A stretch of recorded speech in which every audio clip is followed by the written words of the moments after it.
Hello and welcome back to the channel. In today's video, we're talking about pest snails and how to effectively eradicate them from your tanks. Now, firstly, what constitutes a pest snail? Well, for this, I've got a very simple system to determine which snails are beneficial and which are pests. And that's based solely on the reproduction capability of the snail.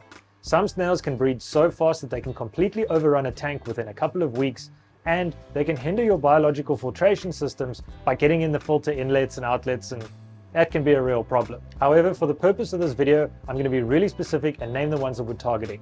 Namely, those are the Ramshorns, Malaysian Trumpets, ponds, and then mystery or bladder snails, depending where you're from. These specific species of snails are particularly prolific breeders, and for me, I consider them pests. So throughout my transition from snail to snail-less tanks, I've tried a couple of different methods to curb their populations, to control them, and effectively to eliminate them from my tanks. And that's what we're going to discuss in this video.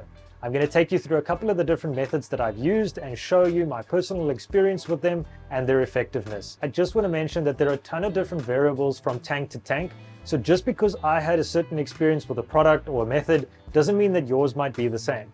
The purpose of this video is just to show you the different experiences that I had with different control methods to help you choose an effective method for your snail population or problem if you have one. And obviously to save you some money. Firstly, I want to tackle chemical solutions. Personally, I believe this is probably the first thing that you'd be exposed to if you asked your local fish store or aquarist shop what to do about snails. They'd probably hand you a product and say, put this in your tank and it'll wipe out all the snails. Now, I'm specifically using shrimp-safe products because obviously I've got shrimp in all of my tanks. However, it is pretty common knowledge that copper will kill your snails, and that works really, really well.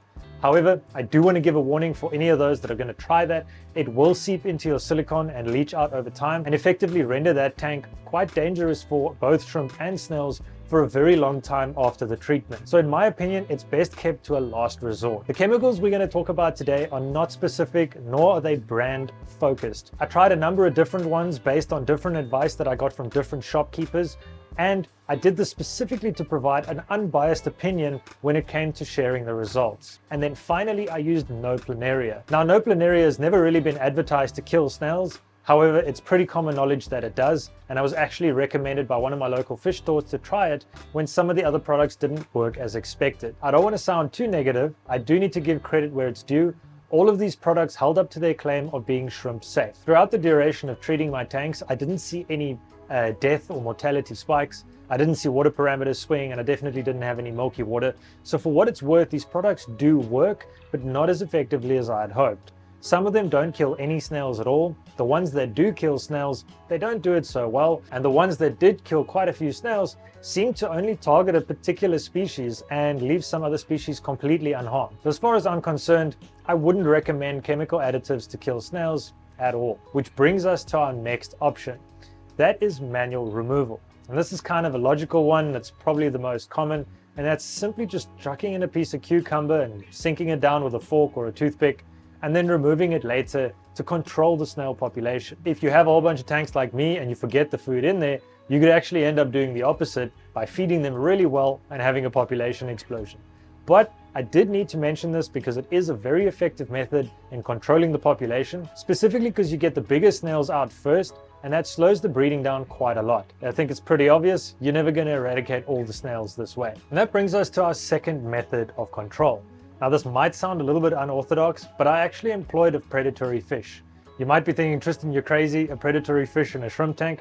And against a lot of different advice, I decided to do it anyway for the sake of the experiment. I employed a dwarf pea puffer. His name is Nigel, and he actually belongs to my wife, but he was very keen to do the experiment with us. And I must admit, I was really impressed with the results.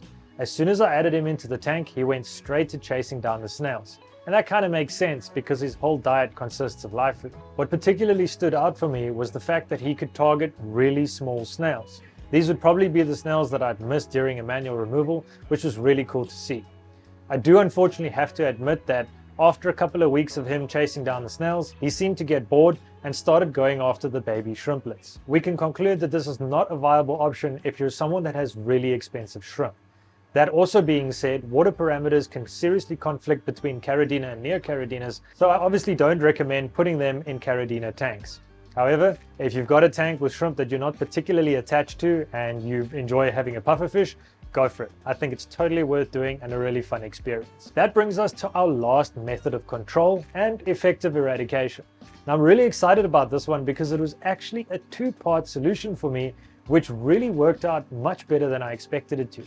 You guessed it, it's the assassin snail. Now, I think it's pretty obvious. If you put 1 or 2 assassin snails in your tank, there's definitely no way that they're going to be able to eradicate your snail population, much less control it. If you're able to, and you can get your hands on about 10 to 15 assassin snails, and you drop them in something like a 2-foot tank, I guarantee you within 2 weeks, you'll see a massive improvement in your snail population. This is really cool because not only will they control the pest snails in the aquarium, but you'll still have the benefit of having snails in your tank. Assassin snails like to burrow through the substrate, they glide all over the surface, and they do also eat detritus when there aren't other snails in the vicinity. Like many other snails that aren't pests, they take a really long time to breed. The eggs that they lay also take so long to hatch that you'll probably be able to find them and pick them off if you don't want more snails. So for me, this is the most effective and my personal recommendation for snail control. Unless, of course, you want to do a whole tank reset. But I'm not going to make a segment on that because it's pretty self-explanatory. Before we end off though, I want to mention a couple of snails that, if you don't already have a problem, you could consider adding to your tanks that won't present you with an overcrowding situation.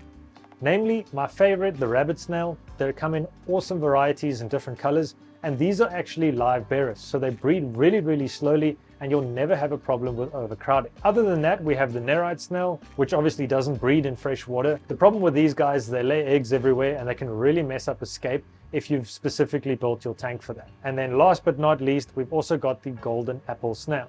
The nice thing about these snails, while they are fast breeders, they lay all their eggs above the waterline and it takes quite a while for them to hatch. So you'll easily be able to remove them and control the snail population. Now you might be wondering, why do I want to remove all the snails from my tanks? Well, I've got two main reasons, one being aesthetic and one being performance-based. The performance-based reason is very simple. In overcrowded tanks, the snails swarm the food during feeding times, and that makes it really hard for the shrimp to access it. This can directly influence the survival rates and the breeding success of a tank, and for me, it's just not worth the extra effort of manually removing snails to control the population. From an aesthetic perspective, I really like having green walls in my tanks. Regardless of whether it is useful or not, I just really like the look, and it's very difficult to upkeep a green wall when you've got a ton of snails scraping away at that algae and cleaning it up. Well guys, that brings us to the end of this video. I really hope you found it helpful, and if you enjoyed watching, consider leaving a like. It helps it reach other people in the hobby that might have the same questions as you. If you want to see more videos like this, make sure you hit that subscribe button down below. If you already have, you're awesome, continue being awesome, and I'll see you guys in the next video.